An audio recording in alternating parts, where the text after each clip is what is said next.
Tell me why you feel it's necessary to be out here with the sign saying "I am Trayvon Martin." Well, to me it seems that there's an obvious injustice here.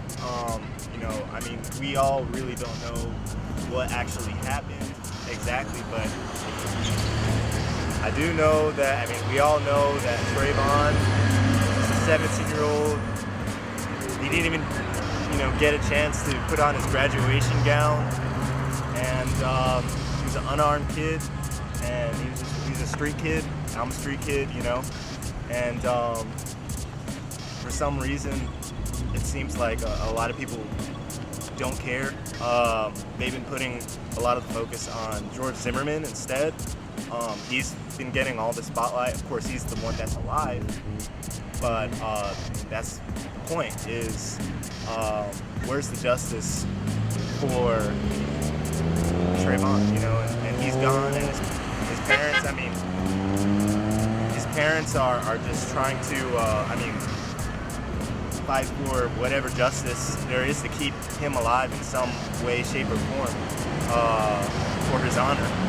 And there's a lot of people who aren't really respected or respectful of that fact. And you know, I was seeing a lot of posts online, you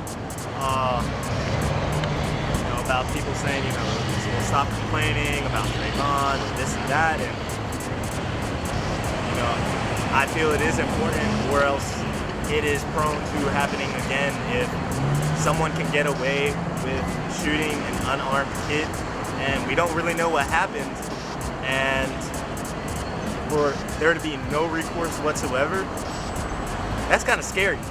I mean, it could be any one of us, and I'm not talking about, you know, like only a race issue. I'm saying, I mean, there's Indian, white, Chinese, all kinds of street kids. And, you know, anybody who's just walking in a gated community, there's these wannabe vigilante cops that, you know, want to take power into their hands with no order, just shooting someone down because they feel threatened because they're in their neighborhood. And then there's no recourse for it. It's kind of a sad story, but, you know, I still believe in America. I still believe that there can be justice, and that's why I'm out here. You know, I'm trying to smile, you know, keep the spirits up of people, because, I mean, black people are used to it, are used to this prejudice and this injustice. And, okay, well, it's not a white and black thing because he was Hispanic. I'm not saying it's a white and black thing. I'm not saying it's Hispanic and black thing. I'm saying that there is a lot of prejudice against black people, no matter who you are, even blacks being prejudiced to black people because of stereotypes. And not only black people, like I said, street kids, white, black, Chinese, Mexican, you know, no matter what. So, I mean, there's no telling really what happened or why George Zimmerman did what he did. You know, let's say Trayvon was violent. You know, let me play devil's advocate here. He was unarmed. I mean, to me, that is a really weak, really low move of George Zimmerman to pull a gun out on a 17-year-old kid who didn't have a gun. I mean, I don't know. Maybe that's the voice of the streets. That's the way I see it. I mean, I believe in, you know, fine, use your Second Amendment rights, but have good judgment. And I believe in a fair fight. So if it was the case, playing devil's advocate, that Trayvon was some violent kid, you know, why didn't you let the police handle it? You know, what's our taxes going to in that case? You know, I understand protecting yourself, having a gun, and all that, but he obviously didn't have a gun. I don't see what could have possibly escalated it to that level, to the point where he didn't think twice about taking this kid's life. Let me ask you this, concerning the guilty verdict, what type of message you think that may send to law enforcement, vigilante type? What kind of message you think this sends? Yeah, I mean, pretty much that, you know, here in America, I guess you could just get us, in Florida at least, you can just get away with it. That's the kind of message it sends. No justice. So let me ask you this. During the trial, when you saw that there were 6 females, white females, and one was Dominican, I believe, were you apprehensive at that point that George Zimmerman may get off? Were you thinking he may get off because of that reason, or? No, I don't know. I guess I don't think that way. I see people really as individuals anyway. I know a lot of people might feel like that there should be a really good mixture of judges, and I understand that point of view. But like, honestly, I mean, I wish people would think objectively regardless of their own skin color.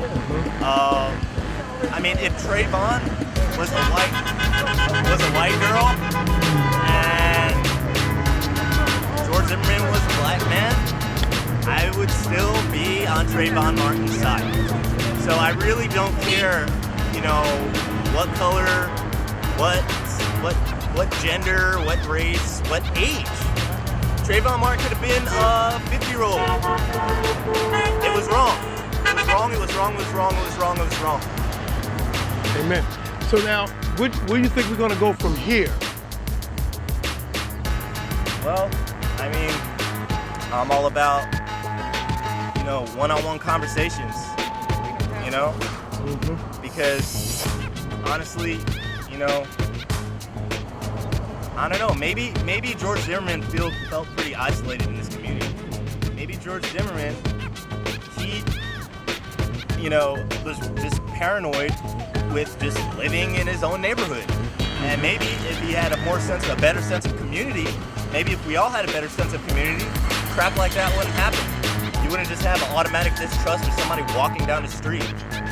Well, some are saying because of the historical aspect of how African Americans have been treated by the police, and from a historical aspect, it's been said concerning patrollers on the plantation, keeping black people in control.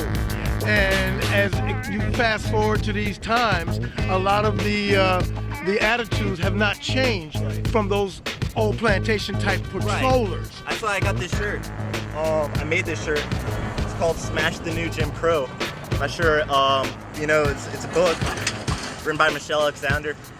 Really good book. And like I said, this is not, of course, there's been history between whites and blacks in this country, but there's also been, whites that have been standing in solidarity with blacks and this whole time. So I'm not saying, blame every white person you see, and then like every black person is always right. And a lot of people want to turn it into that, and the media feels it too. And when I was like, oh well, this shirt seems like it's feeling that same, conversation. Well, people need to have an understanding of, the history and stereotypes and prejudices. And like I said, watch a movie. That's all I gotta say. Watch a movie and you'll see some stereotypes. Watch TV, you'll see some stereotypes. And let me ask you this: do you think the federal government needs to step in? Do you think the federal government needs to step in and sue under the Civil Rights Act? I feel whatever needs to be done. I really would like to see people stand up though. Yeah. Of all colors,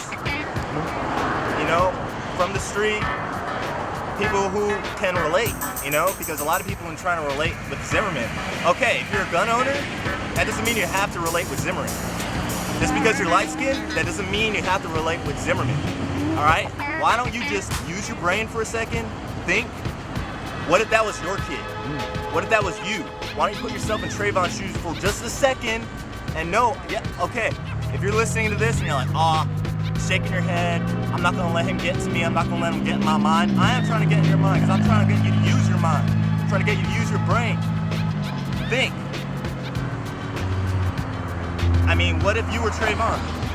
Think about his last moments before he received the bullet. Think about that. Death is not, erases. death doesn't look at race.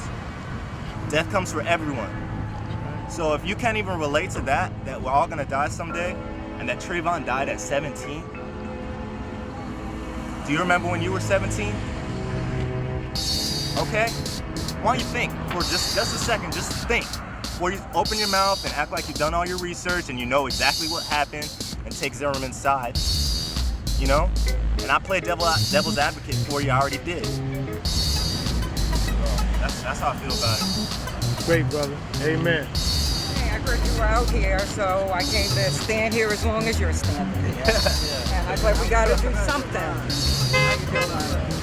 How you doing? And from a mother's point of view, a mother of a black child, a black male, this has always been my biggest fear. He's kind, he's gentle, he's respectful, but he's a black male. We have to raise our sons, unfortunately, differently. They have to, we warned them about speaking back to the police. I don't know what we're gonna do. And we talk about having the conversation. The conversation, my co-workers at work that aren't African American, they're uncomfortable with talking to us about it. I don't know what they think is gonna happen, but everybody talks about, oh, we gotta have the conversation. I'm almost 60 years old, radical in the 70s, still radical. And I don't see where anything is changing. Black people have to take accountability for their actions, but our children should be allowed to walk to the store freely. Right. I don't care what they're wearing. And I think that George Zimmerman now will feel what it's like to be a black man, to be hunted, to be looked at strangely, to be called names as he walks down the street. That's his life from now on. So I'm here with you until you... Wearing out maybe. Yeah, I like that. Yeah. Hang in there. My niece like, oh, there's this guy standing. I was like, let's go. What's your name? What's your name again? My name is Angel Sese. I'm from Jonesboro, Georgia, and I'm Trayvon Martin. I like that. All right. Sorry. All right,